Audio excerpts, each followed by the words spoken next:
Good evening and welcome to the UK Commonwealth Scholarship webinar. Please let me know where you are joining from. Where are you joining the webinar from? I'll just give it a few minutes and then we shall get started.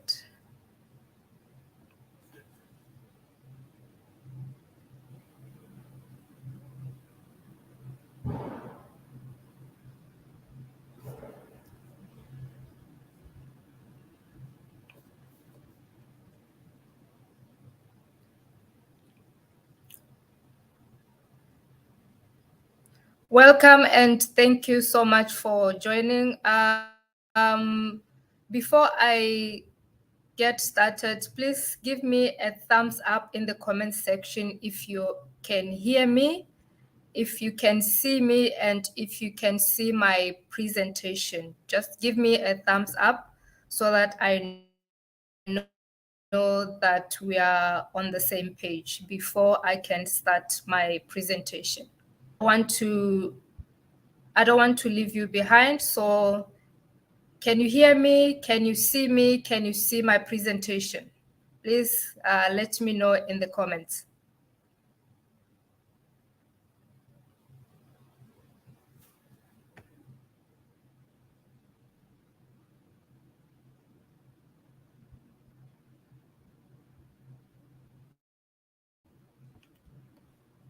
Hello guys, can you hear me? Can you see me? Can you see my presentation? Please give me a thumbs up in the comments.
Okay, I've not yet started presenting, so let me just, I'll go to the next slide, then please let me know if you can still see the presentation. If it's too small for you, I'll send you the presentation after the live session. Thank you, Buso, for confirming that you can hear me. I appreciate that.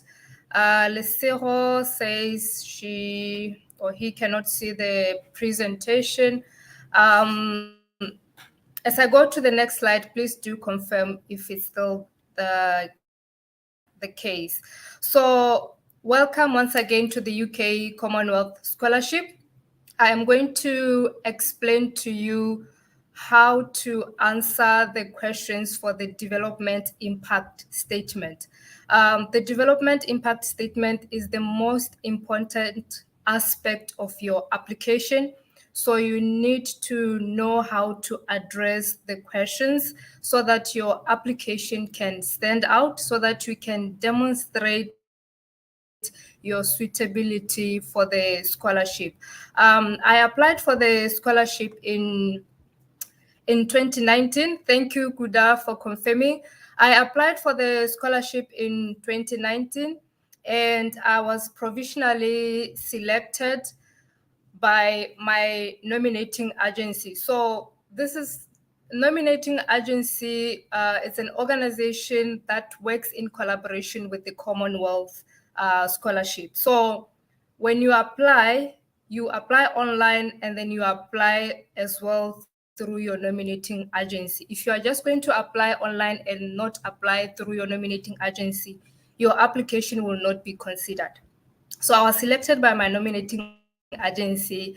Unfortunately, my online application was not successful because I also couldn't get an admission from the university that I was applying to. At the time, they were sponsoring for PhD, so I was applying for PhD. I couldn't get a supervisor. When you apply for PhD, you have to get a supervisor first, and then that's when you can proceed with your application. So unfortunately, that did not happen.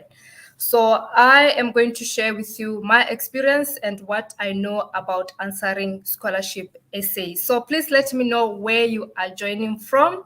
Which country are you joining us from?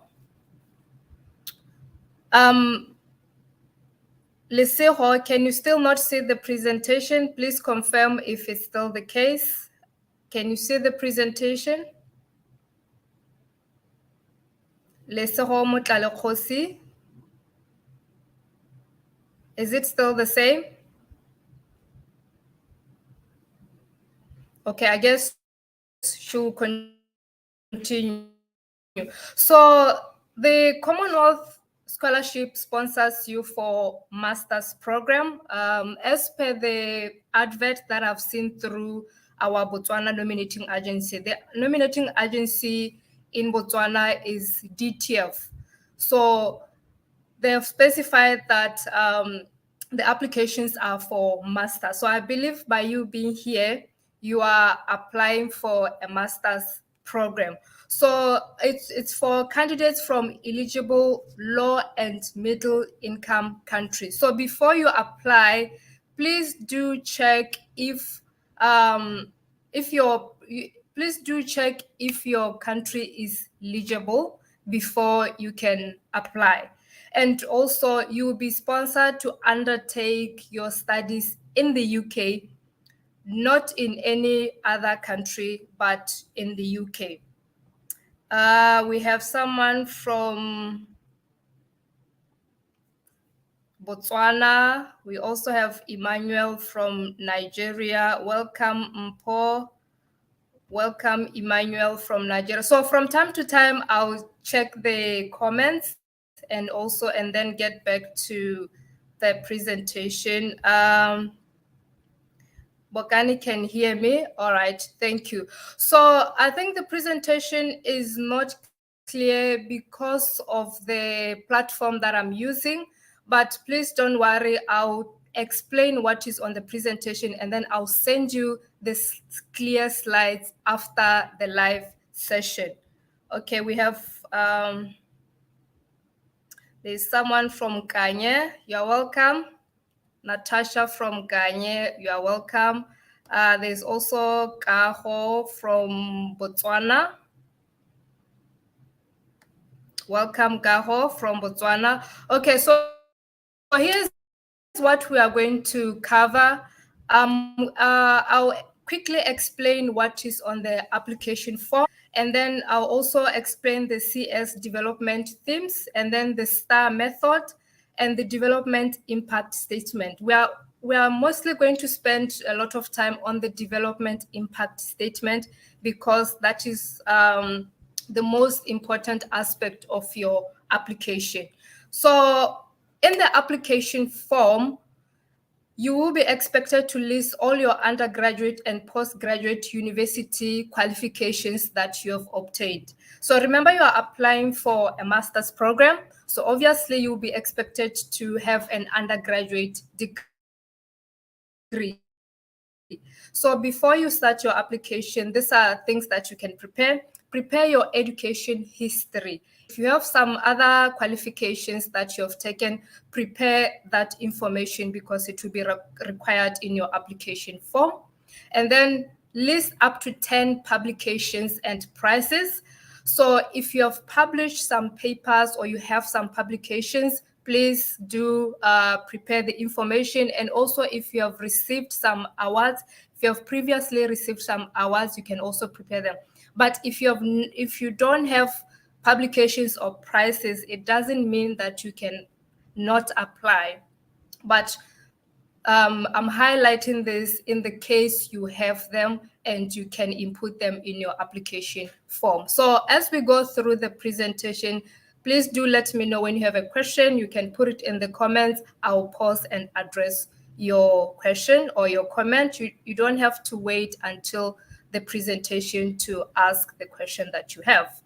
And then you will also be required to provide details of your employment history and explain how the experience you have gained from your employment is relevant to the program that you are applying for in the UK. So please prepare your work experience. Try to find the experience or the roles that are related to the program that you are applying for. Don't just take any random roles that are that have nothing to do with the program or with the theme that you are applying for. They have to relate so that it can show to the scholarship committee that you are a suitable candidate for the program, for the scholarship, and also for the theme that you are applying to. And then also the last part, the most important thing, you will be required to list names and positions of 3 referees who are qualified to comment on both your capacity to benefit from the proposed scholarship in the UK.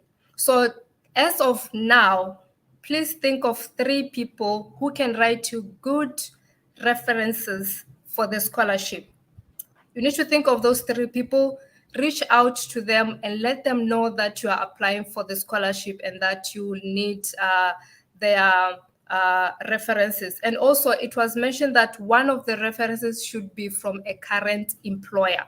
So if you are currently employed, then please do get one of the references from your current employer. But if you are not employed, then you can get academic references, but it has to be someone who can vouch for your ability, someone who can testify that indeed you are suitable for the scholarship. Are we still together? I don't want to talk to myself and leave you behind. Please give me a thumbs up in the comment to indicate that we are still together. So the Commonwealth Scholarship has what we call development themes. Remember that the scholarship is mainly to promote development in low and middle income countries. So everything is centered around development.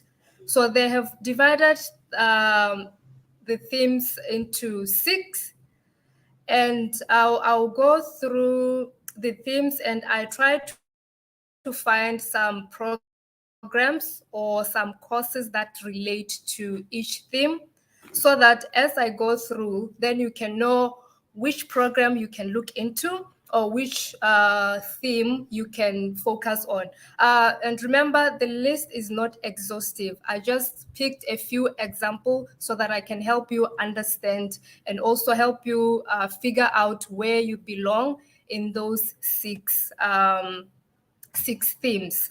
Thank you for confirming, Gaho, that we are still together. It's good that we are still together. I don't want to talk to myself and leave you behind.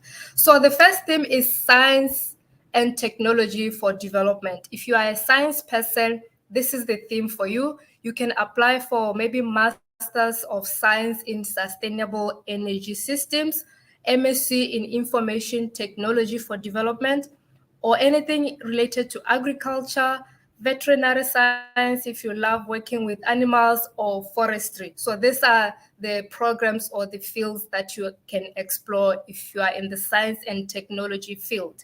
And then the second theme is strengthening health systems and capacity. Those who are in the health system, you could apply for Masters of Public Health, MSc in Global Health and Development, MSc in Health Systems and Management. So these are some of the courses that you can explore if you are in the health area. And then the third theme is promoting global prosperity. So All right, thank you, Bokani, for confirming that we are still together. So global prosperity, you could do MBA in international business, Master of Economics with a focus on global economic policy, MSc in International Development Economics. Those are some of the courses under promoting global prosperity. And then we have strengthening global peace, security, and governance. That's the fourth theme. You can explore Master of International Relations and Security Studies, LLM in International Law and Human Rights. And then the last two, we have strengthening resilience to responses to crisis. If you are a person who deals with crisis, your profession deals with crisis, you could do Master of Disaster Management and Sustainable Development, MSc in Humanitarianism and Conflict Response, Master in Emergency and Crisis Management. And then the last one is access, inclusion, and opportunity. So for this one, there is Master of Education with a focus on inclusive education, MSc in Social Policy and Development, Master of Development Studies with an emphasis on gender and development. So those are the 6 themes that the scholarships require applicants to fall under. So please let me know which theme do you think you fit in, which theme speaks to your ambitions, to your academic goals, to your career goals, which one can you explore, and what program can you apply under each theme. So you see, these 6 themes, I think they do cover everyone. They do cover every profession or every area. So it's for you to explore what your career aspirations are. What is it that you want to do? What is it that you want to further your studies in? And then where does it fall under these themes? And then you can take it from there. So do we have any questions on the themes before I move on? Are we good on the themes? Emmanuel says he's for science and technology. Okay. I hope you figured out what course you can apply for science and technology, Emmanuel. Okay, now let's move on. So before we can get into the development impact statement, I sent you the questions in my last email. The last email that I sent to you, I sent you the questions. I hope you received them. It would be helpful for you maybe to open the questions so that as I explain how you can answer the questions, you might get an idea, something might spark, and it will be helpful to have the questions. Since you said the presentation is not that clear, maybe you can open the questions from your side. It will help with understanding as I explain. So we have Tato. She said hers is access, inclusion, and opportunity. Course will be Master of Education, Inclusive Education. That's good. We have, at least you have found your theme and you have found your course. So when you answer scholarship questions, you should always use the STAR method. The STAR method will help you to come up with comprehensive answers for your scholarship essay. So there's a situation, task, action, and result. So let me give you an example. So for the situation, it has to be something that you are currently in, or that something that you were involved in, or a challenge that you faced. So you need to have a situation. So let me give you an example. My situation was that I was getting a lot of inquiries about applying for the Commonwealth Scholarship from students. And then the next thing is the task. What task did you do that relates to the situation? What did you do in relation to what was tasked to you in relation to the situation? So in my case, I decided to do a webinar. That was my task to the situation I had. And then action, what action did you take? So the action that I took was that I designed a flyer and then I put it out on my social media platforms for you to register and join the webinar. And what was the result? The result is that you are here, you registered for the webinar, you are participating in the webinar, and I am presenting to you. So you see, every situation should have a result. That's how you can master answering scholarship essays, because they want you to explain what you encountered, what you did, what action you took, and what was the result from the action that you took. So this is how you are going to address the development impact questions. For the sake of this presentation, so that I can give you practical examples, we are going to use a case study. So we are going to use BK. BK is currently a teacher.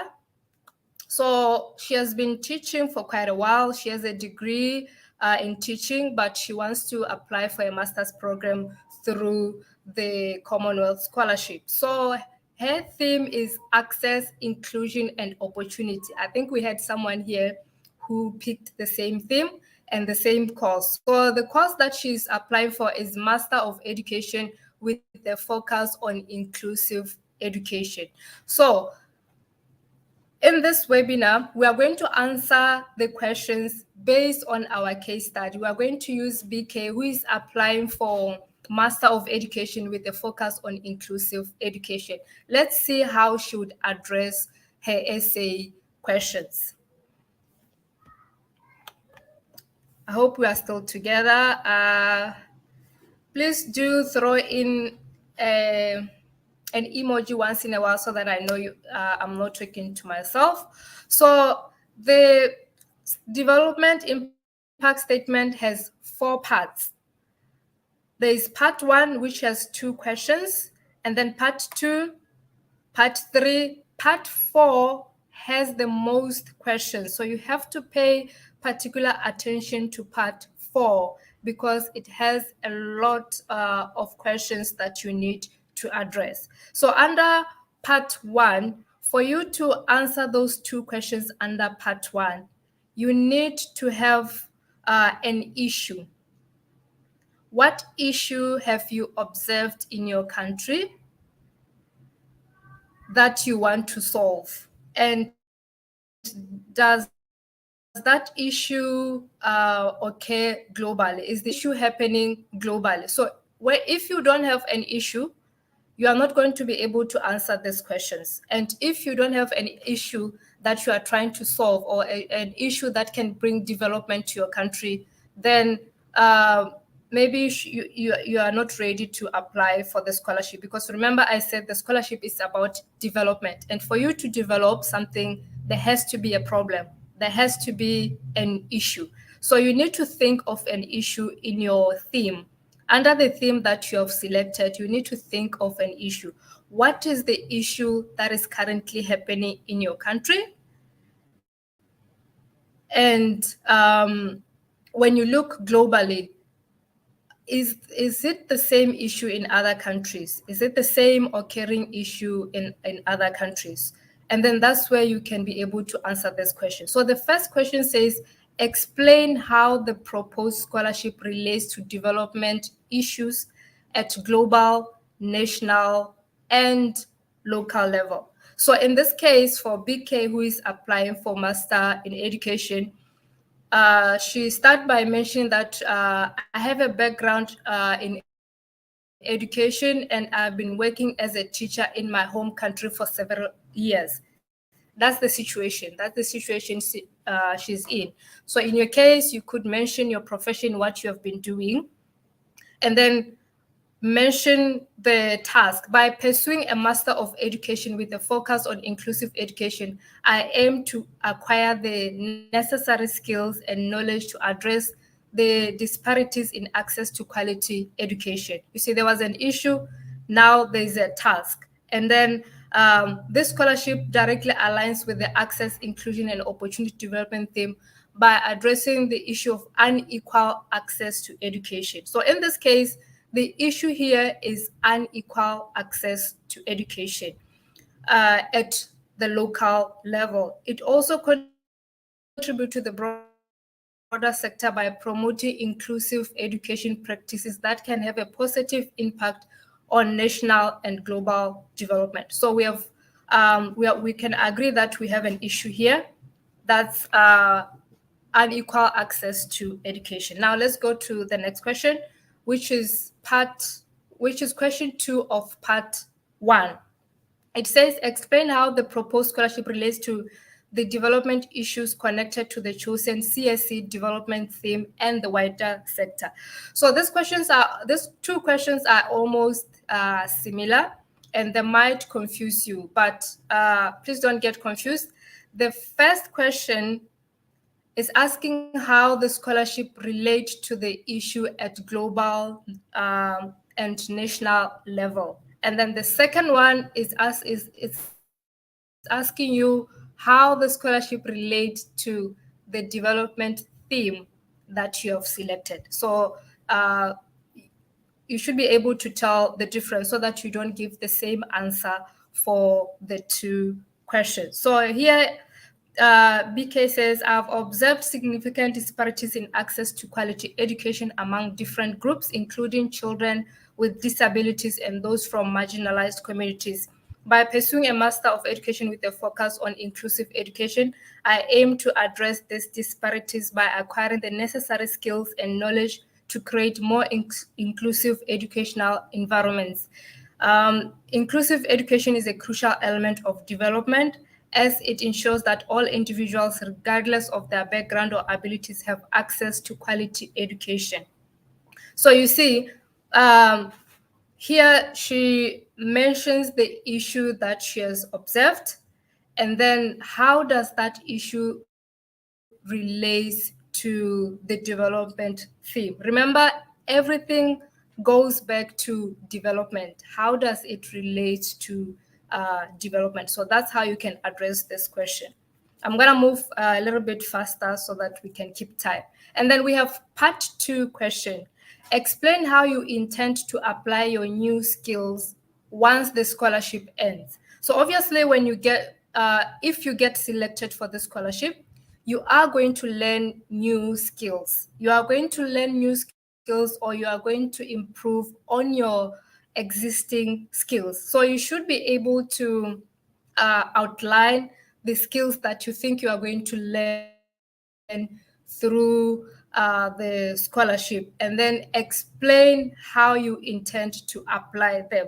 Scholarships fund students so that they can develop you as a leader in the community. So they need to be able to know that you'll be able to apply what you have learned in your studies. So in this case, our case study, BK, our teacher says, after completing my master's degree with the scholarship, I will have gained expertise in inclusive education practices.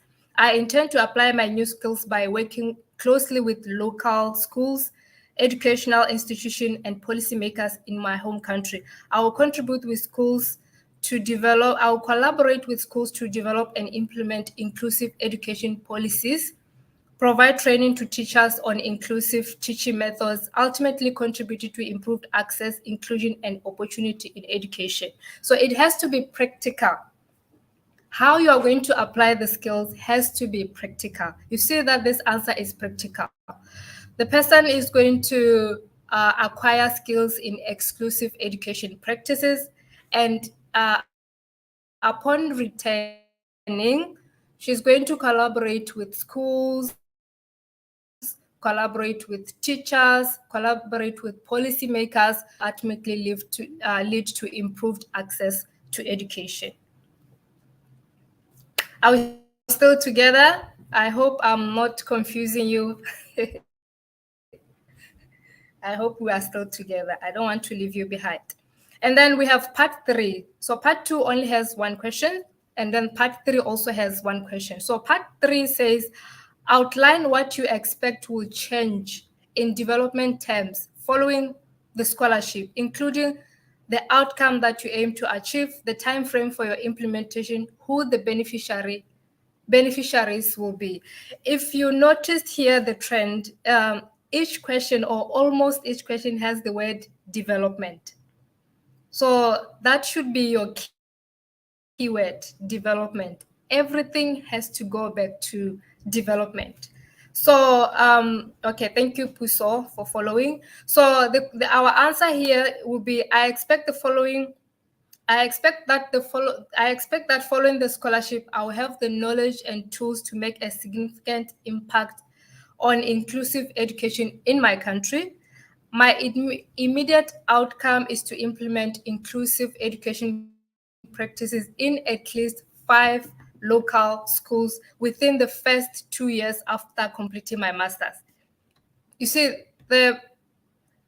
our teacher here, BK, already has a plan of what will change following the scholarship. Already, she has planned that she will implement a policy in 5 local schools within 5 years. So what you plan to implement should be practical, should be realistic, to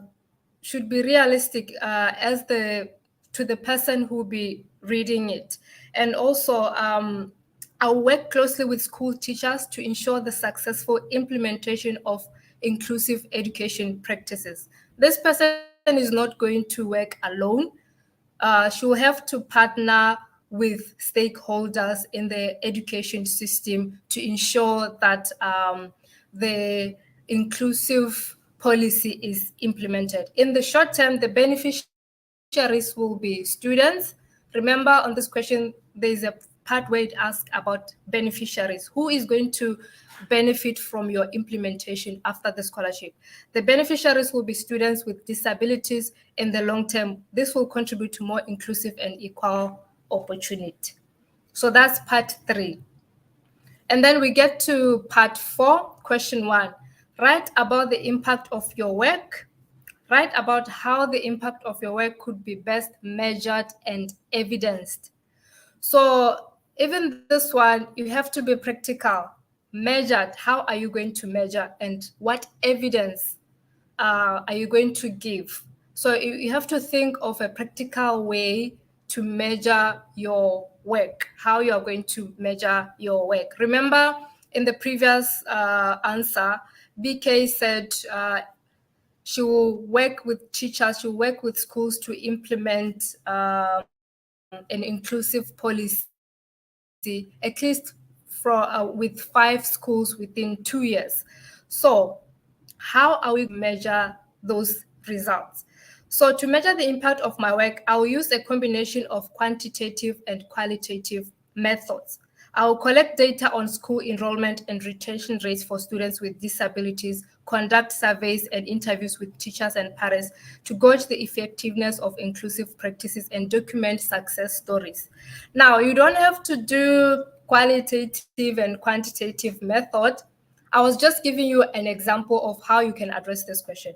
In your case, maybe it might be more practical to do quantitative only, or it might be practical to do qualitative only, or mixed method. So you have to find a practical way to measure your results. How is your results going to be measured, and what evidence are you going to give? So in this case, the evidence is going to come from the success stories that are going to be collected through the research that is going to be carried out. As she speaks to teachers, to parents, she'll be collecting primary data from primary sources. So that is a good way of measuring evidence, because you are collecting data directly from the community. So the impact of my work will be measured and evidenced through improved educational outcomes, increased enrollment of students with disabilities, and a more inclusive and accepting community. So initially, BK is going to conduct a research to find out the enrollment of students. And then after conducting that research, then she will implement the policy, right? And then after implementing the policy, then she will compare the results with before the policy was implemented. That will show if there was an improvement in inclusive education. You are welcome, Natasha. Kaho is following. Thank you for confirming. At least I know I'm not alone. And then we have part 4, question 2. Confirm what your award objectives are and how each of them will be met by the scholarship program. What are your objectives for the scholarship? Why are you applying for the scholarship? So you need to think of sensible objectives. Please don't write, it has always been my dream to live in the UK. I can't wait to go to the UK. No, you cannot give such objectives. Remember, this is not a vacation. You are not getting a free ticket to go to the UK for a 1-year vacation, but you are being funded. Money is being put into your studies so that you can come back and make a difference in your community. So you need to think of sensible objectives that you can give for the scholarship. So in our case, BK says, my award objectives are to acquire the skills and knowledge to promote inclusive education and address disparities in my home country. So you should note that in all the questions, there is consistency. You have to talk about one thing. If you are going to pick one theme, you have to talk about that theme throughout the questions. It has to flow like that. You cannot bring anything new that is not related to the development theme you have picked, or that is not related to the program that you have picked. So this objective will be met through the scholarship program, which includes a Master of Education with a focus on inclusive education. The program will provide me with in-depth coursework in inclusive education, opportunities for hands-on experience in implementing inclusive practices, and access to experts in the field. By successfully completing the program, I will have the expertise and qualification needed to achieve my award objectives, contributing to the promotion of inclusive education and addressing educational disparities. So you see she has explained her objectives, and then through those objectives, she will meet those objectives through acquiring a master's in education, which is funded by the Commonwealth Scholarship. And then after successfully completing, she will have gained the necessary skills that will enable her to make a difference in her community through inclusive education. I hope it makes sense. And then we have part 4, question 3. Confirm what your career plans for the 5 years. Confirm what your career plans are for the following, for the 5 years following the scholarship. This also goes back to what I said earlier. Your plans should align with your development theme and the program that you have applied for. You can't mention here that you plan to be a farmer. You plan to do farming. The question is, what does farming have to do with inclusive education? So you see, you have gone off track. You are losing the scholarship committee. So you have to stay consistent. Even if you plan to do farming in the future, just keep the thoughts to yourself. Don't put them in writing, because they will jeopardize your chances of getting the scholarship. So you should think of career plans in the next 5 years that align with the development impact statement. If you are not sure what plans would align with that development theme, go into the scholarship website, check. There are some projects for alumni, for students who have previously been awarded the scholarship, you could get some ideas from those projects. Okay, maybe this is something that I can do in the next 5 years. This is something that I can work on in the next 5 years. So you could go and check those projects, and then those could be your career plans. But please don't copy. Try to be creative and come up with new ideas. You don't want to duplicate what is already been done. You can use those projects to get some inspiration, but don't go on and explain something that is already on their website. Remember, the scholarship committee, they are the ones who select the students. They know what they've done. So if you're going to copy somebody's project, then there's no originality there, and that can affect your chances of being selected. So back to our teacher, BK. In the 5 years following the scholarship, I have clear career plans aligned with my education and objectives. I plan to actively work on inclusive education initiatives and policy advocacy. I will collaborate with government agencies and engage in research and advocacy efforts. Over the next 5 years, I aim to make a meaningful impact in the field of inclusive education, working towards a more equitable educational system in my home country. So remember here, I was just giving you examples. I was just making summaries of my answers. So that I can give you an idea of how to address your questions. You can write more depending on the word limit. Do check what is the word limit on the portal as you apply online. Do not exceed the word limit. No matter how much you have to say, please do not exceed the limit. If it says 150 words, make sure you stick to 150. Don't write 200 words, because that's a disqualification. You know, sometimes scholarship committees receive thousands of applications. So there is always that small thing that gives them a reason to reject your application. So don't give them a reason to reject your application. Don't make it easier for them to reject your application by not following instructions. Are we together? Please give me a thumbs up if we are still together, or something in the chat so that I know I have not lost you. And then we have part 4, question 4.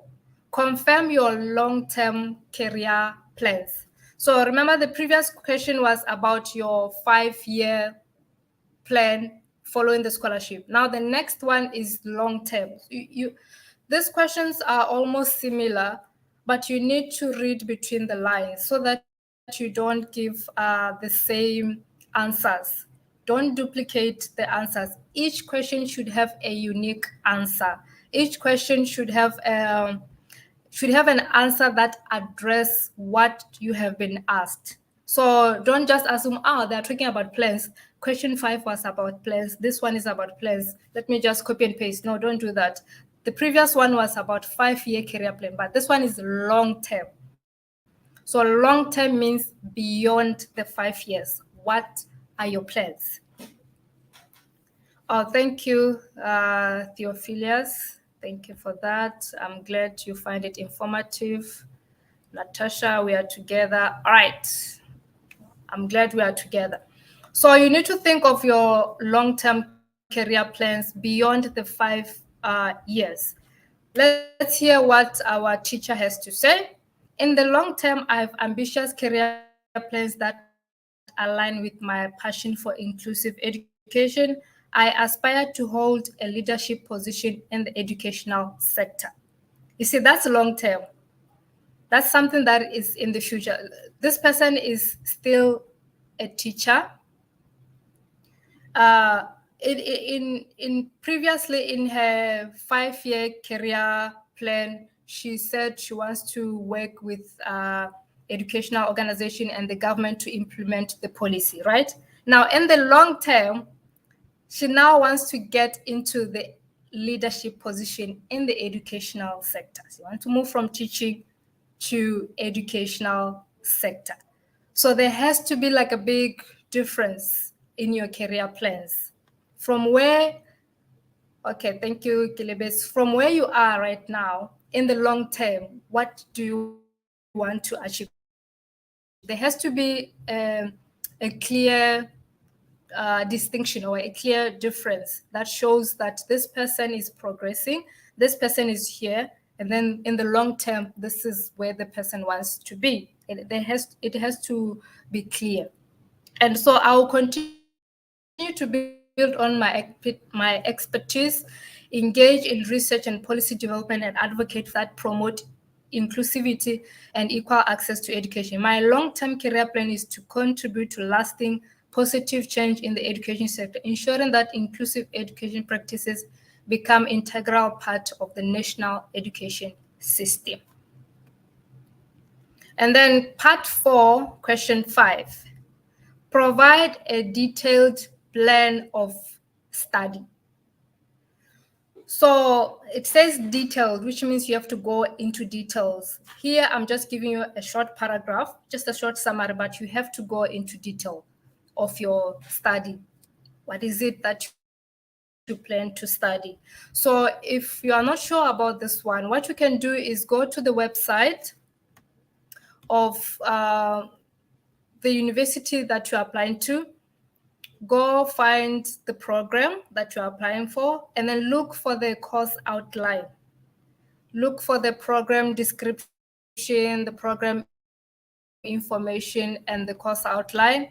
It will give you an idea of what to expect in the course. Please don't copy and paste what you see on the website. Use that and write in your own ways and come up with your own plan of study. Remember, this one is also independent. You have to write it independently. As I was reading through the advert for the nominating agency, they did mention that you have to submit a detailed study of plan. So I think you have to put more effort into this one. So here our teacher says, my plan of study outlines the key components of my Master of Education program with a focus on inclusive education. The plan includes specific courses, research projects, and practical experiences. I will take core courses in inclusive education, theory and practice, and conduct research on best practice and complete internships in schools implementing inclusive education. This detailed plan of study ensures that I acquire a well-rounded education and practical experience necessary to become a champion of inclusive education.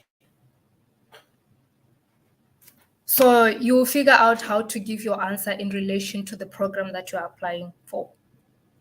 And then part 4, question 6, we are almost there. Like I told you, part 4 is rigorous.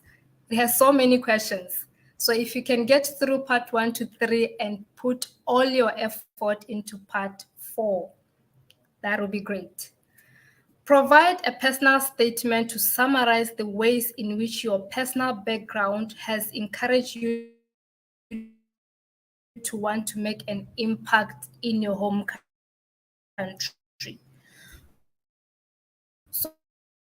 So we all you have a story where you are coming that has motivated to be on this webinar, to learn about the scholarship. You have a story that has motivated you to want to apply for funding to further your studies. So everyone has a story, and guess what? Scholarship committees like stories. They like hearing stories because those stories are what makes you unique as an individual. Those are what makes you outstanding from the crowd. So it has to be your own story, your personal story, what you have experienced in your life. That's what you need to talk about here and tell the committee how this has encouraged you to make an impact in your home country. So let's hear the story of BK, our teacher. What has motivated her to apply for the Master in Education, and why the Commonwealth Scholarship? So the answer is, my personal background and experiences have shaped my commitment to making a positive impact in my home country. I want to convey how my journey, including overcoming personal and community barriers, has motivated my dedication to inclusive education. I'll share my personal story of resilience, detailing how I overcame challenges in accessing higher education and how my experiences have fueled my passion for inclusive education. Okay, so I didn't tell the story. I was trying to give you ideas of how you can tell your story. Okay, we have someone here. So my personal statement will highlight the connection between my background and my aspiration, emphasizing my determination to address educational disparities in my community. So that's how you would address this question. But don't write you have to write in first person. Here I was trying to explain to you how you can write this part. I actually gave the answer in the next slide. The first slide, I was trying to give you an idea how you can use your personal story how you can tell your own story. So let's hear the answer now. Throughout my educational journey, I've encountered and overcome several personal and community barriers that have influenced my community to inclusive education. Coming from a disadvantaged background, I faced financial challenges that could have deterred my pursuit of higher education. However, I proactively sought scholarships and part-time employment opportunities, managing my finances to cover tuition and related expenses. This experience taught me resilience and resourcefulness, recognizing the need for accessible education in my community. I initiated a community-based tutoring program for underprivileged students. This program not only provided educational support, but also created a support network for those facing challenges in accessing quality education. So you see, the reason why BK is applying for Master in Inclusive Education is that she herself did not have access to education because of financial constraints or financial issues. So that has motivated her to want to pursue a Master's in Inclusive Education so that she can make a difference in the lives of those who don't have access to education or access to higher education. So that's how you would address this question. And then part 4, question 7. We're almost there. I think there are 8 or so. Yeah. So, okay, let's go to highlight any areas where you have already made significant contributions, including overcoming personal or community barriers in accessing higher education or within your field. So this one, I'm pretty sure you have been making some significant contribution somewhere. It could be in your workplace, it could be in your community. So this is the time to shine. This is the time to show the scholarship committee what you have achieved, what you have been doing in your life before you applied for the scholarship. And then also you need to mention if you have had challenges in accessing higher education, you need to mention how you overcame them. If not, within your field. Within your field means, okay, if you had a smooth ride with accessing higher education, that's okay. Maybe you had a challenge with finding a job, you had a challenge with breaking through in your field. This is what you can talk about here. So let's hear our answer. My personal experiencing of overcoming financial barriers and active involvement in community-based educational initiatives have shaped my commitment to inclusive education. I have witnessed the positive impact of my actions on individuals in my community, and these experiences have solidified my determination to continue advocating for inclusive education at broader scale through the pursuit of a master's degree and the potential opportunities offered by the Commonwealth Scholarship. So remember previously she mentioned that she faced financial constraint. Now here she's mentioning how she overcame the financial constraint and what positive changes she made after overcoming that challenge. So you might have a different challenge that you have had to overcome. You can talk about it and how you overcame it. And then part 4, question 8. Summarize the ways in which you have engaged in So this is the last question. Question 8. Summarize the ways in which you have engaged in voluntary activities and the opportunities you have had to demonstrate leadership. Scholarships are big on voluntary work. So you need to pick like one or examples of your voluntary work and talk about them here. How have you engaged in voluntary work? And also, if you have held leadership positions, then you can talk about those leadership positions here. That's why I always mention to students that you need to develop a portfolio, a voluntarism portfolio. If you want to apply for scholarship, keep track of the activities that you are doing, keep track of what you are doing in your voluntary work. So this is what you can talk about in this question. I have actively participated in voluntary activities and taken on leadership roles to further my commitment to inclusive education, such as organizing inclusive education workshops, leading community engagement initiatives, and mentoring students. My engagement in voluntary activities and leadership roles demonstrates my practical commitment to inclusive education and my ability to initiate and lead projects that promote access and inclusion. So these are the questions that you are going to answer. You have part 4 has 8 questions, right? And then part 2 and 3 has 1 question each. That's 10 questions. And then part 2 has 2 questions. That's 12 questions. So you have 12 questions that you need to address. If you start today or tomorrow and answer 1 question per day, in 12 days you'll be done with all the questions. Don't try to answer them at one sitting. Don't try to answer them at a go, because you're going to feel overwhelmed and you are not going to give each question the effort that it requires. So pick 1 question per day, answer the question tomorrow, focus on other questions. Because remember that in addition to your application to the scholarship, you also have to submit your application to universities for admission. You cannot get a scholarship without an admission. You need an admission. So applying to universities is the whole, it's another whole process that you have to deal with. So if you are going to deal with essays and applications, then you're definitely going to be overwhelmed. That is why some students don't complete their applications. That is why some students don't even submit, or then don't even start their application, because you did not have a plan. You need to plan. You need to sit down and strategize. Okay, day 1 is for question 1, day 2, question 2, and then also on the side, I have to contact universities and see what programs they have so that I can start applying. Remember, universities also have their own documents they require from you. They might require a personal statement. So it means you have to write a new personal statement that relates to the program you're applying to. Some may require, oh no, but this one is a taught master, so probably you might not be required to write a research proposal. Remember, it's taught masters.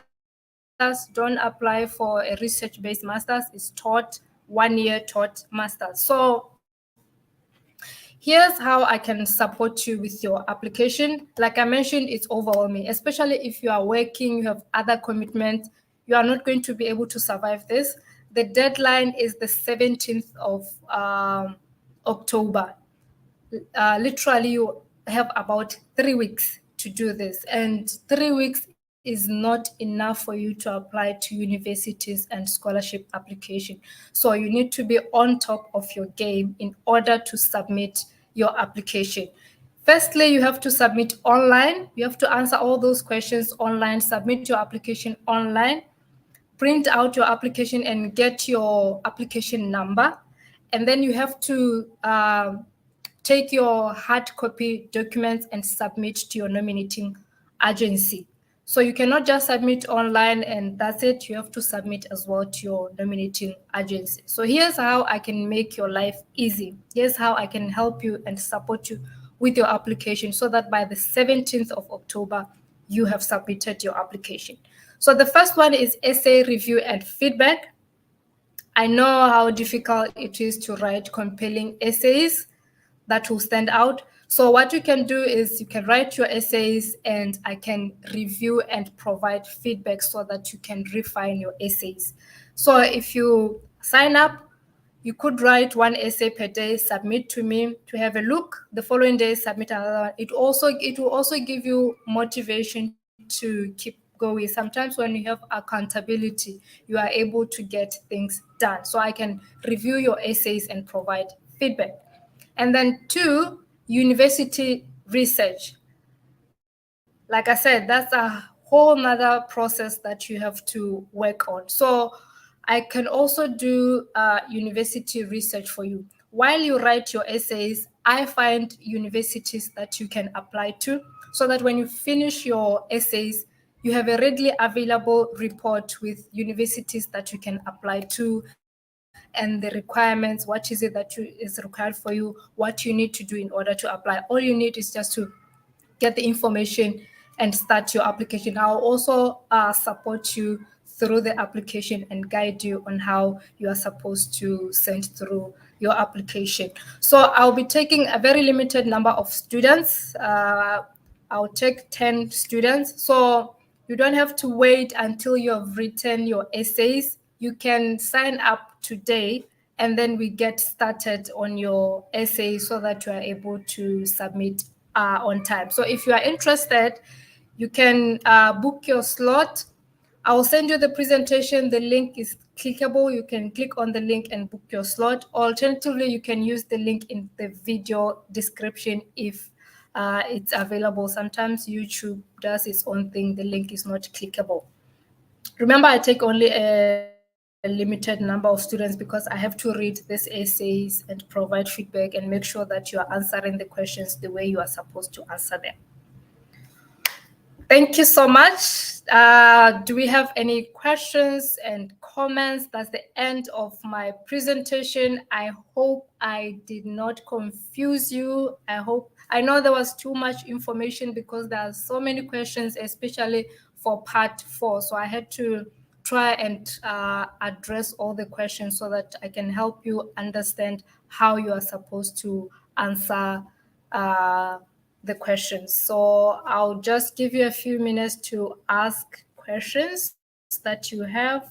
Do we have any questions at all?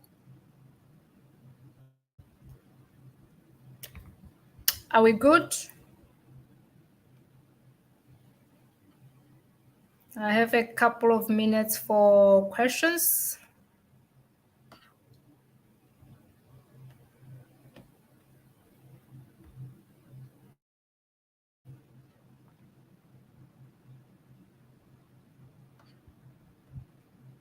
Okay, so I think maybe since you have had a lot of information to absorb, maybe you might not have the questions right now, but should you think of something along the way, maybe something that you didn't understand, please feel free to reach out. And thank you so much for joining the session. I hope you learned something. It seems like we don't have any questions, so I am going to end the live session. Thank you and have a good night. Bye.